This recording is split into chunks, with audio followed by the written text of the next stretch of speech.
This podcast is a member of the Place to Be Nation family. Visit us at placetobenation.com, the only place to be in your pop culture world.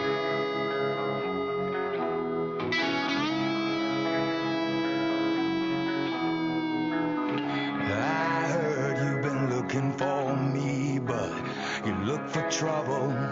You're gonna see that your words are dangerous. Your talk is cheap. So now I'm standing here. You tell yourself you know what to do when you realize that I am coming for you. Then you'll change your mind and run like a child when you see me standing here. Now I'm standing here. Don't question my heart. Don't question the fire that burns inside. Place to Be Nation, welcome back to another episode of Extreme Resurrection. I'm James Gruenberg, and alongside us with me always is Steve Riddle. Steve, how are you doing tonight? I'm doing good. Glad to be back. We got a interesting episode tonight because we are actually going to be deviating off the course a little bit with a non-ECW show for once. Yeah, it was surprising because, again, like you said off air, we were talking about, because I thought the last time we did it in ECW recording, I looked at the schedule, it was like, it's two shows and then the pay-per-view, and then I was like, oh, no, it's you said it's not. It's one show, and then it's like sandwiched between two shows. So every time we do two ECW shows, we usually do it like before the pay-per-view. But this time, since it's one night stand, we were like, we'll do a live watch, and then we figured, it's not between two shows; it's sandwiched between two shows as well. But we were in luck as there was a Saturday night's main event, surprisingly, on that Saturday before One Night Stand, which is June 3rd, 2007. And it must be hard to be at this time, like for this week maybe, it must be hard to be a pro wrestler because you're showing up on Raw, you're showing up on ECW, SmackDown, and then a Saturday night's main event, and then you go to pay-per-view. Like that seems like a really long traveling schedule. But I think a lot of these shows were in Canada as well, so it made it easier for some of them since they were all in the same area. So it must have been like their Canada tour here too. Yeah, kind of hit that little stretch there before, like I said, before One Night Stand. Yep. Mm-hmm. So as we let's get into ECW here on ECW May 29th, 2007. We're live, and I believe we're from London, Ontario. That's it? Yes. ECW, yeah, London, Ontario. Randy Orton comes to the ring, and he gives us a recap of Raw. Orton completely dominates Rob Van Dam to where the referee stops the match. So, huge confrontation because Randy Orton is steaming off of his destructive kick to Shawn Michaels that put him out of action. Rob Van Dam stepped up and said it's messed up what Randy Orton did to Shawn Michaels. So RVD confronts Randy Orton on Raw, and he says, hey, if you want a match, you got one. And Orton ends up just completely dominating RVD, like we said, to where the referee has to stop the match. And says RVD suffered a concussion. And then Randy Orton says that RVD challenged him to a stretcher match. And as you'll see, Steve, as well, like throughout this whole ECW show here, that a lot of these matches for the ECW side, we really weren't getting announced. They were just kind of thrown together for the most part. Do you agree with that? Except at least for the Bobby Lashley match, because that was mostly taking upon 3 shows, But these other 2 matches that we have at One Night Stand, they're just really thrown out of the blue together. Yeah, like you said, besides Lashley, Vince, we didn't, ECW was not represented well, and like you said, we get the announcement of their 2 matches on this night, and Yeah, that beat down Orton gave to RVD on Monday night was really brutal. I mean, like you said, punching him in the head, and then that RKO that RVD took, where he like got spiked right on the top of his head, was really sick. Yeah, I wanted to like wonder if that was a work or did RVD actually really like get like a little like botched RKO there too, because his eyes were like all like bug eyed and like wide open, like to like where the point was like, wow, this might have been real. And it's like RVD may not be able to go because like it made it seem like Shawn Michaels had to retire.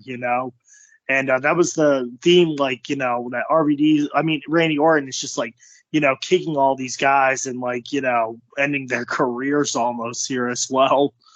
We'll get to, we'll get to RVD at One Night Stand as well too. So we have Randy Orton challenging RVD, accepting RVD's challenge to a stretcher match. Tommy Dreamer comes to the ring and challenges Orton to a match. So that'll be our main event here. So it'll be Tommy Dreamer versus Randy Orton here tonight. Good on Tommy to represent the ECW originals and sticking up for RVD here.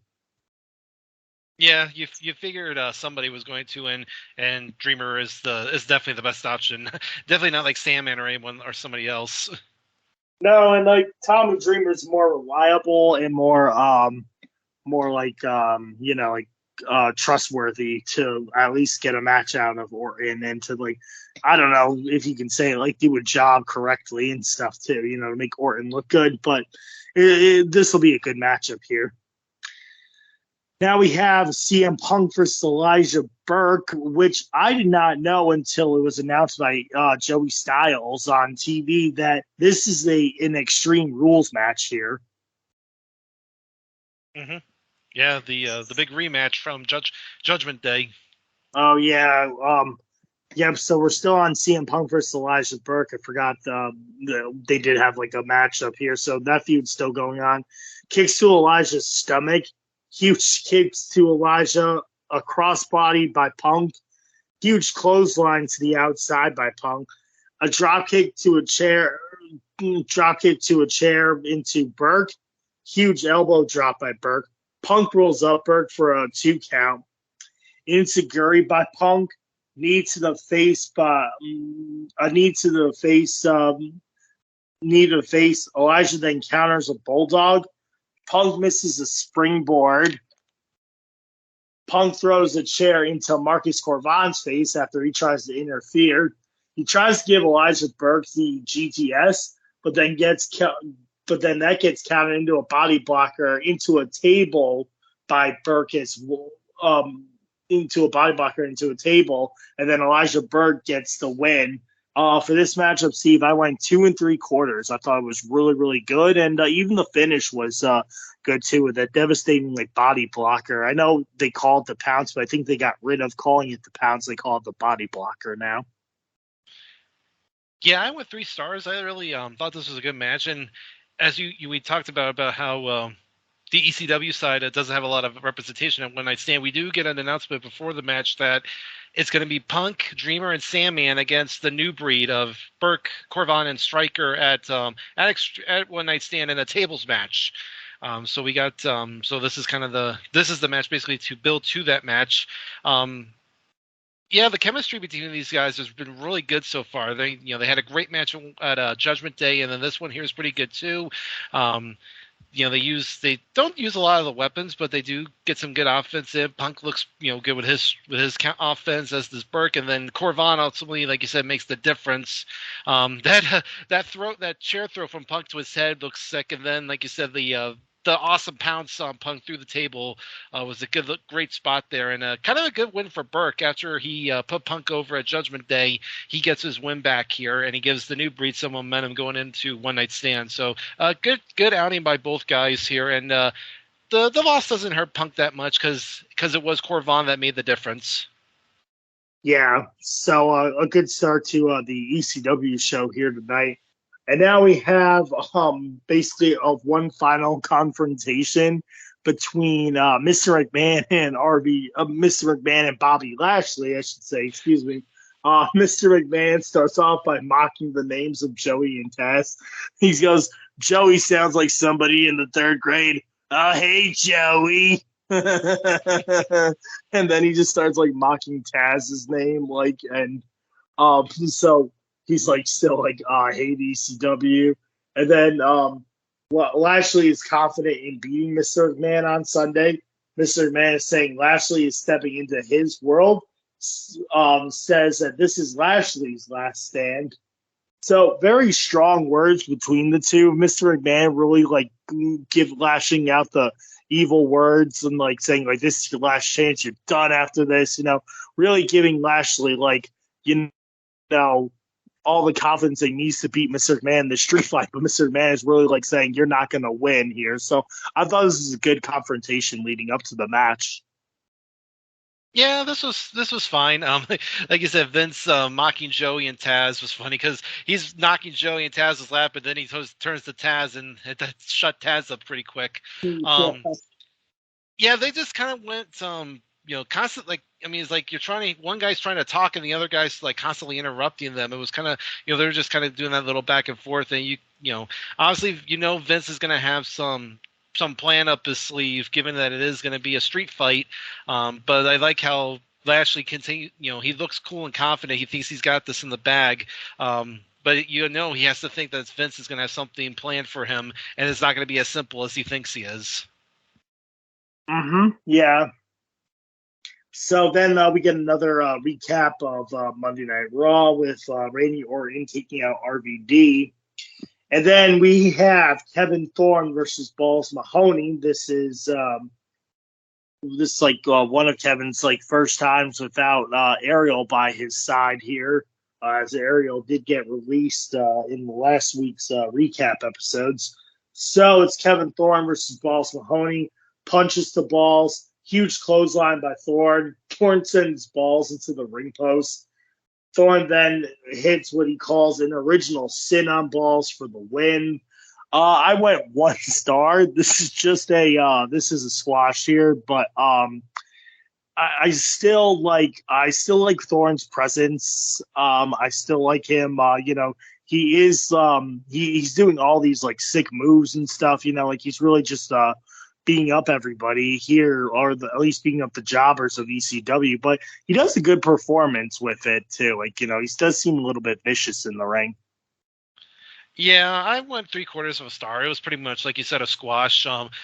Balls got a few like shots in, but he pretty much does the job for Thorne. Who actually I thought the sit down spinebuster that Thorne gave to Balls was pretty good, and then he managed to power him up onto his shoulders and before getting him on the ropes for the original sin. So a good little show of strength there by Thorne, who at this point you're still not really sure where he's going. Like you said, now that he's no longer got Ariel, I've said before that she was the one thing that made him interesting, and now that she's gone, it's gonna be interesting to see where he goes from here. So obviously they still think highly enough of him to give him a win like this. So.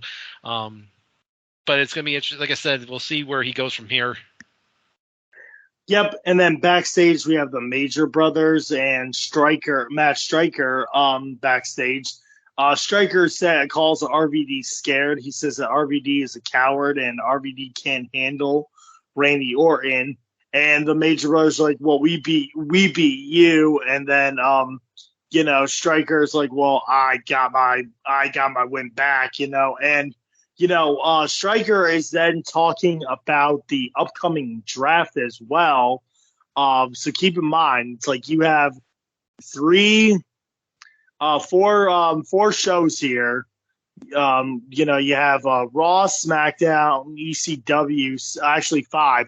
Raw, SmackDown, ECW, Saturday night's main event, and One Night Stand, and then now you're like throwing into a draft here too. So lots of stuff being placed for like the future of 07 here as we get prepared for another draft here as well.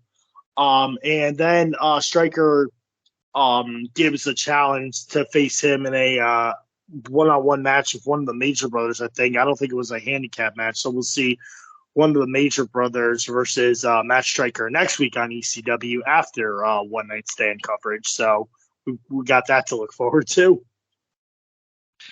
Yeah, like you said, pretty much just a simple back and forth here between Stryker and the majors, and like you said, we're not even through the pay-per-view yet. And they're already hyping up the draft coming up, so we'll see what happens with that. If we've kind of talked a couple of times about how the ECW roster is kind of thin, so maybe this draft will be a good opportunity to kind of replenish the stock here, as it were, and get some good guys in. Yeah, and like again, we're only covering the ECW shows. If you wanted to do a recap, they should have done like a Raw recap of Mr. McMahon announcing the draft. I don't even know if he did or not on the Raw before, but it's just so weird that like out of nowhere on ECW they're talking about the draft. It's like, well, when was the draft announced, and stuff like that. So from our end, it's like, oh snap, we have the draft coming up too, which we know like the draft is there, but it's like randomly just talked about by Stryker, Right. Well, actually, according to History of WWE, Vince did actually announce the night before on Raw there would be a draft in 2 weeks. So, so it was out. So it was out there. It's just that, like you said, yeah. Why not get a recap quickly before Stryker mentions it? Yeah, going into like a pay-per-view as well, because again they showed it twice of RVD getting dominated by Orton. So you couldn't slip in that Mr. McMahon said there'd be a draft, huh? Yeah, some things. But now we have our ECW main event. It is Randy Orton versus Tommy Dreamer. Shoulder tackle by Orton. Dropkick by Orton to the outside. Orton hits Tommy in the stomach really hard. A suplex off the middle rope by Tommy. Orton misses a dropkick. A bulldog and a sit-down power bomb to Randy. A dropkick to Orton's face. Orton counters the DDT for an RKO. And then Orton wins. So Tommy Dreamer does that like baseball slide with the chair into Orton's face. And then Tommy goes to the DDT, but then that gets countered into an RKO. For this matchup, Steve, I went a 2 1/4. I thought it was good. Mostly just offense and dominating by Orton until like the end, where Tommy got his shots in. But again, I think Orton was going to win this match. It was only a matter of time before he got the RKO in as well to take out another ECW original here. So in 2 1/4. Yeah, I went 2 stars. It was fine for what it was. Like I said, Orton kind of dominated. Dreamer got his big spots, his shots in at the end, including like that nice inverted DDT for a 2, and then like you said, Orton countering the DDT into the RKO to get the clean win. So pretty much, giving him some momentum going to One Night Stand. And then before we get out of here, another RKO. And a punt to Tommy, and then RVD comes out, but Orton just throws him down because like RVD seems like he's still in concussion protocol mode. Like he's like, oh snap, like I can't do this. Like wow,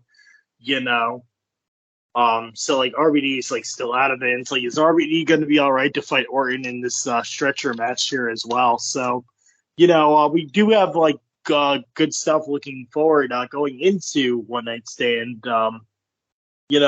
It's like not only do we have, the ECW street fight, we have the tables match, John Cena versus the Great Khali on Monday night from Monday Night Raw for the WWE title, and I believe that was a last man standing match with the Great Khali. And then we also, I think that might have been like a false count anywhere. I think it was one of the two. Yeah, I think it's false count anywhere. I thought it was a last man standing match, but it's a false count anywhere. And then on the SmackDown side, we have Edge versus Batista here at One Night Stand for the World Heavyweight title. Mm-hmm. Yeah, so I mean, on paper, it's a pretty, it looks like a pretty good card. I mean, we saw some of the good, that Cena, Khali kind of over-delivered at Judgment Day. Batista and Edge maybe under-delivered a little bit, but now that they're going to be inside a cage, maybe they'll do, have it better. Obviously, now we finally get Lashley getting, the one-on-one match with Vince to see what that's, how that's going to do. And then, like you said, you got the tables match and the stretcher match to kind of balance out, ECW's participation in the pay-per-view. So on paper, it does look like it's going to be a fairly decent show. Yeah. So like we said here as well, usually we do 2 episodes of ECW and then the pay-per-view. That's what we try and do. But again, the pay-per-view got sandwiched between the ECW shows. But luckily, we found out that there's a Saturday night's main event, and it is also in Canada. This is in Toronto, Canada here. So it's Saturday night's main event. I believe it's like June 2nd, 2007 here, right before One Night Stand. So a lot of traveling, like we said, with the superstars, and they're on like tour of Canada basically here before they go to pay-per-view. But again, their bodies must be tired, at least for like those who are like have to wrestle like three times a week. You wrestle on SmackDown, you wrestle on the Saturday night's main event, then you go to pay-per-view tomorrow.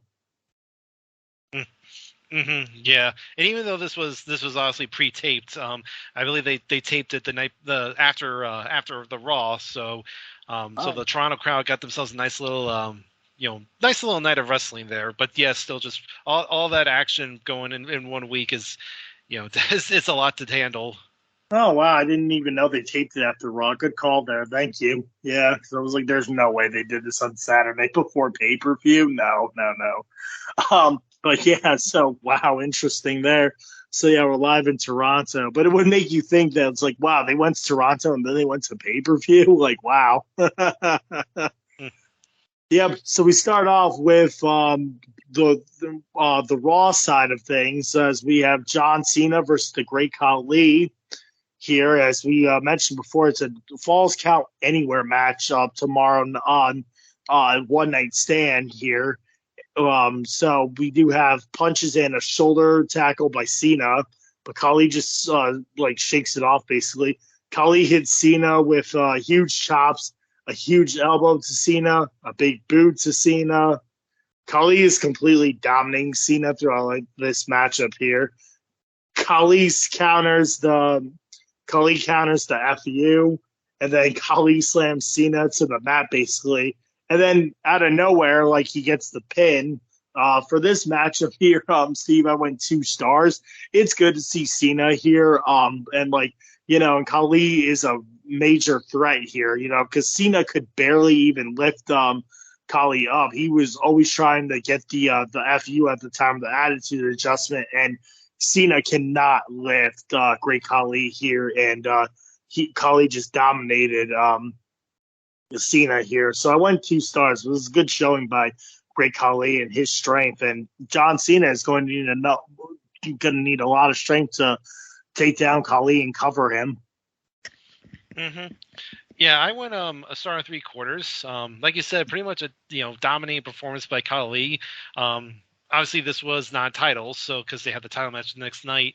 And yeah, they're just kind of putting over they're kind of playing up more the fact that Cena got lucky at Judgment Day because Khali may have tapped, but his leg was under the rope, so it shouldn't have counted. So they've got that kind of give that out there that Khali deserved a rematch. And I mean, anything Cena tried, he got, Khali had accounted for. And then, for him to pin Cena clean like that, was quite a shock because Cena was wasn't doing a lot of clean jobs at this point. He was I think almost like 9 months into his title reign so far. And to see him lose cleanly like this was a shock, and put some doubt into how's he gonna beat Khali the next night, like you said, with false count anywhere.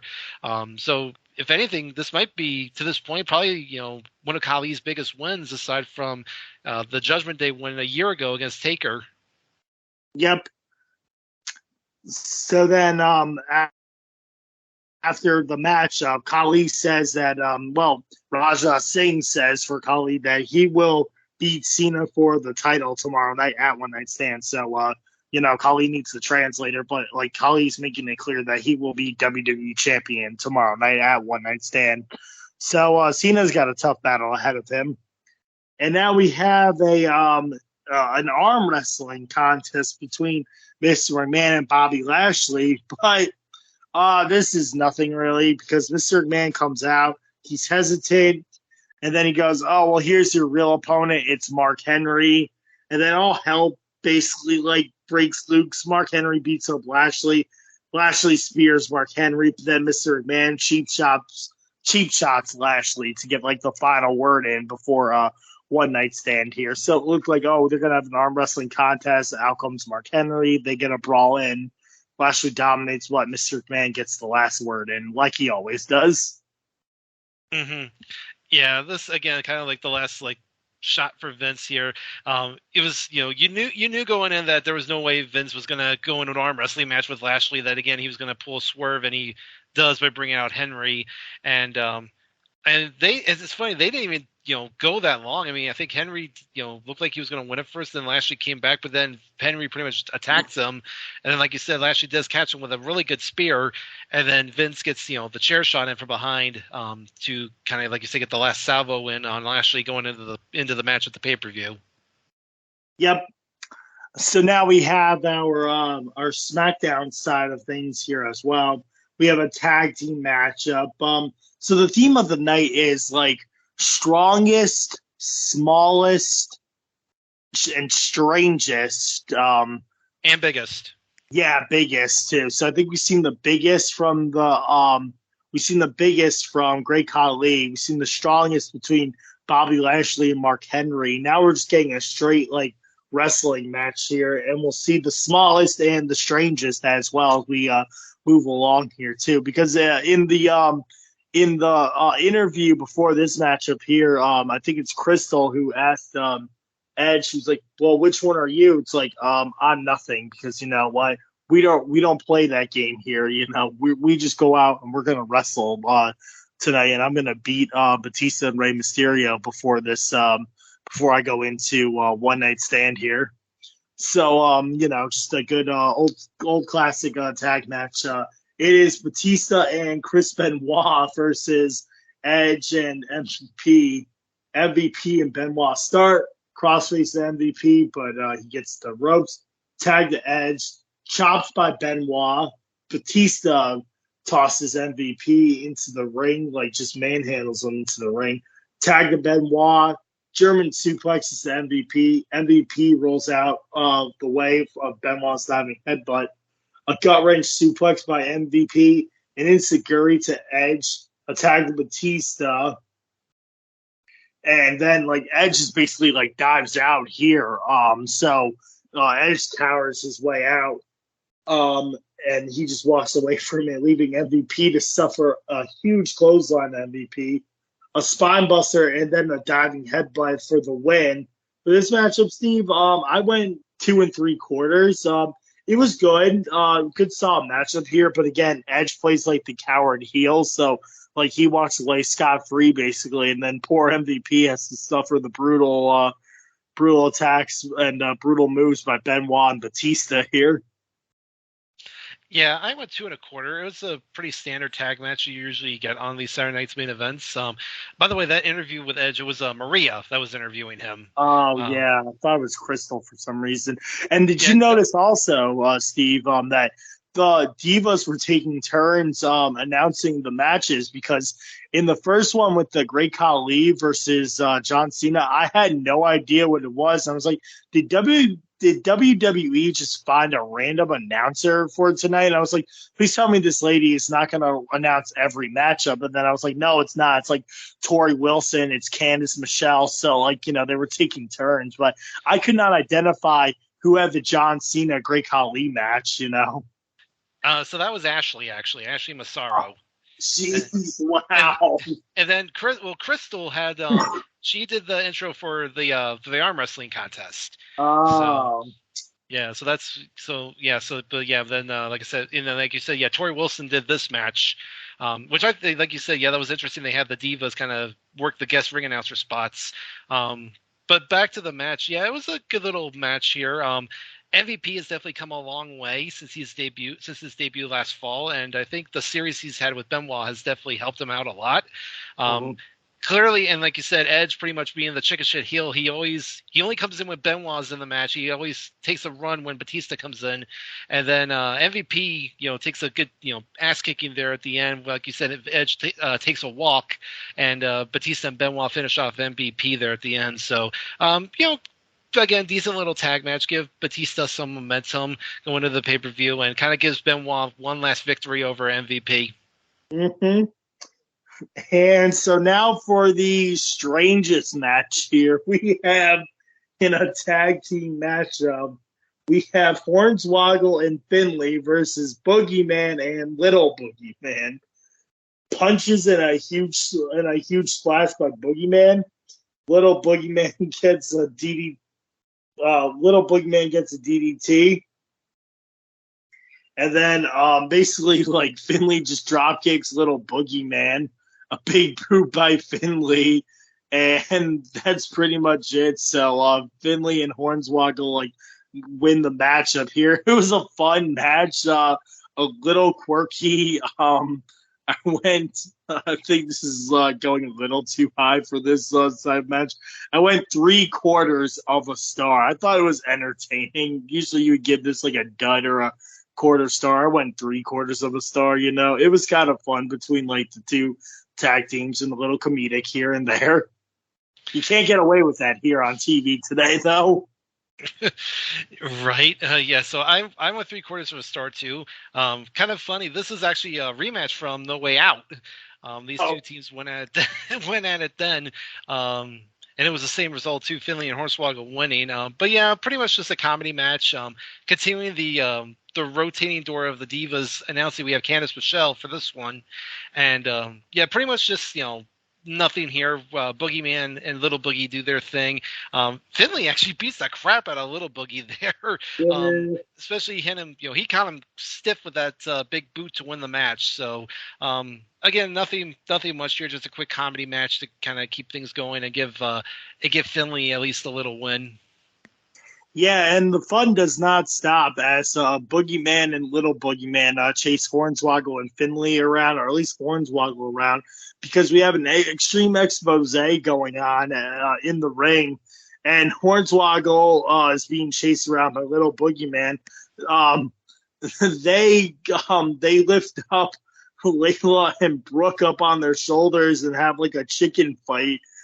And they're all falling around and stuff. It's kind of comedic, how these women, how the these little people are kind of looking up the skirts a little bit, and just having this funny chicken fight. I'm really surprised that they could hold the girls up, and stuff. It was funny, them doing this little chicken fight spot here. And Hornswoggle has said on interview that he'd rather wrestle El Torito instead of Little Boogeyman, because El Torito had more talent and could actually work,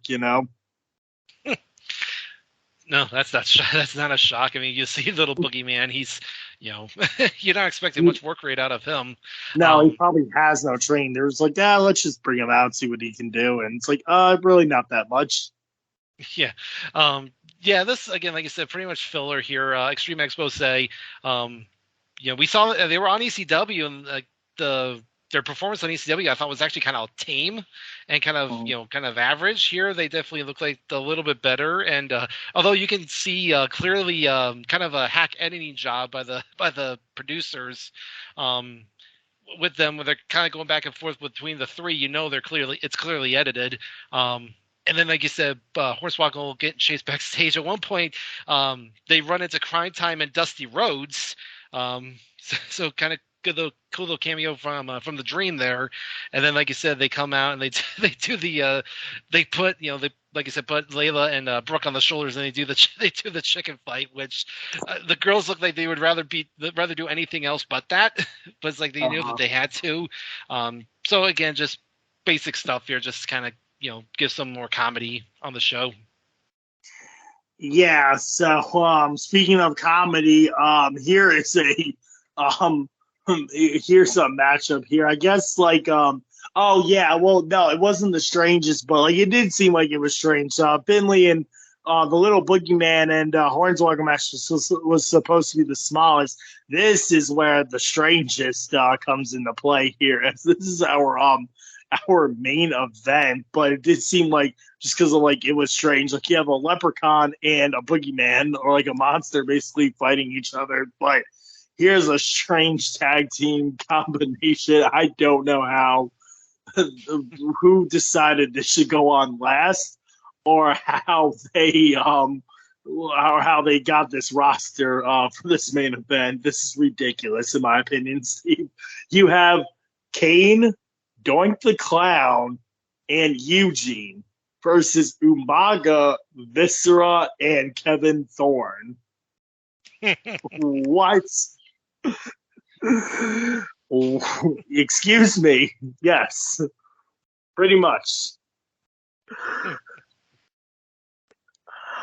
Oh, gosh. Let me go over this one, please. Doink and Thorne. Doink and Thorne start off a clothesline to Doink. Tag to Eugene. Eugene gets a big boot. A tag to Viscera. A side slam by Viscera to Eugene. And then Thorne gives Eugene a flapjack. Umaga then goes to work on Eugene. Eugene tags in Kane. A sidewalk slam to Thorne. Flying clothesline by Kane. And then a choke slam to Viscera for the win. For this matchup, Steve, I went 1.5 stars. I went 1.5 stars too. And if you think this match was crazy, apparently the original advertised match. How about this one? It was supposed to be an 8-man tag. It was supposed to be Umaga, Viscera, Thorne, and Doink on one side, and here's their opponents. It was their opponents were Kane, Shannon Moore, Goldust, and Kamala. Okay. I didn't even know Shannon Moore was still on the roster. Wait, how? Like, this must have been back in like early, like late 06 or early 07, you know? Because like Shannon Moore's gone. I'm pretty sure Kamal was still doing some appearances. I didn't even know that Goldust was on the roster at this time. Holy crap. Well, yeah. Well, apparently the reason they didn't do it is because Goldust had backed out a few days before the taping, so that's why they ended up changing it here. Which, considering I think Goldust, is in TNA like a month later, it would have been interesting to see him here. But yeah, can you imagine that 8-man tag? I can't, and I don't know if I want to or not. Wow. Yeah. So yeah, some interesting switch-ups here. And, of course, I forgot this was when Eugene was doing his, like, little superhero gimmick. Yeah, this is definitely his last stand here as well. Like, this is, like, one of, like, Eugene's, like, last stands as well here. Like, they're just really, like, writing off this character from what was a really great and fun character in 04 and a little bit in 05 as well. He has fallen off here in 06 and 07. So, like, he's on his last legs here as well. Yeah, and, I mean, but he did look good as the face in peril in the match, and, it's, Thorne, Umaga, and Viscera, I thought looked, didn't look half bad as, like, a monster team. And then Kane, comes in, cleans house, and he got some good height on Viscera with that choke slam, so good on him for that. I mean, again, the match was what it was. It was, again, another, you got 6 unique characters there, to have the, get involved. But I do think, though, that Umaga and Kane are definitely kind of above this. Like, they shouldn't be involved in this. Like, I mean, Kane's got a big match at One Night Stand against Mark Henry. It's going to be a lumberjack match, but they don't have any interaction. And then Umaga's going to have some sort of involvement in the Lashley Vince match, but he doesn't even get involved with when Vince and Lashley go at it. So it's just kind of weird that they've stuck both of those guys in here in this kind of basically this this freak show of a tag match. So I mean, if anything, gives Kane a win. I mean, to go into the pay-per-view. So, but yeah, just really bizarre. Yeah, very bizarre to have this close the show instead of Cena and Khali here. But whatever they say goes, basically. Well, I mean, that was also the standard formula for Saturday Night's Main Event was your biggest match opened the show, and then you had the filler at Yeah. the end. So Then you send the fans home happy with a favorite like Kane to win. So it was good on them here. So that's gonna wrap it up for Saturday night's main event basically. And as we prepare to go into One Night Stand, like we said, we're gonna do a watch along of One Night Stand on our next on our next episode here. But before we go, Steve, is there anything that you want to direct the listeners to? yeah, so you can usually find me over on the PTB Pop Experience. I have my usual shows there, the Video Jukebox Song of the Day, Making Mount Rushmore, and Pop Goes Up Classics. We just actually dropped a recent episode of that where me, Andy, and Miranda talked Fantasia 2000. So we're now into a new decade for Disney, a decade that's not very well received. So it'll be interesting to see how those films definitely hold up. I also made my debut on Chronoso over on the North-South Connection feed. Just dropped recently talking Don Morocco versus Ted DiBiase from WrestleMania 4. So lots of good discussion there about the WWF Championship tournament. So be sure to listen to that. Other than that, you can usually find me over on the PTB Facebook group. Lots of good stuff going on there, including our tournaments currently, where we are determining the greatest song of the 2000s. So a lot of some big entries in there. One of them being the theme song for ECW. Of course, Drowning Pool's "Bodies" is in there. So be sure to get in there and vote. Yeah, lots of stuff going on there. I got to get back into the Facebook group actually because I had a little mishap, so I'm missing all the voting. I was like, oh wow, this tournament's still going on. But yeah, so it's gonna be going on for a while. So yeah, I got time to get back in there. Yep. Well, as for me, you can besides this podcast on the Place to Be Nation Wrestling feed, you can also find me on. I host my own podcast on the Place to Be Nation feed as well, Nation Invasion. And you're going to be on my next episode as we cover the infamous Tacoma, Washington show on July 2nd, 2001.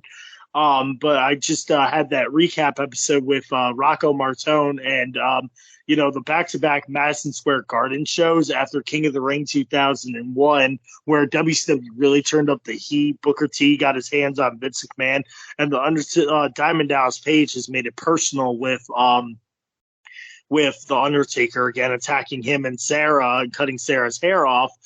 So I did those episodes with Rocco Martone. And also Booker T gets his hands on Stone Cold on SmackDown too. So really intensifying the heat up with the WCW roster, and this invasion is coming to a head here as well. So you'll be on that infamous Raw and SmackDown where it was Buff Bagwell versus Booker T. So the WCW matches are starting this week in shows. And you can catch me on 9021 No So. I did the last episode, season 2, episode 17, Beverly Hills 90210. Chucky's back with JT and Tim on that feed.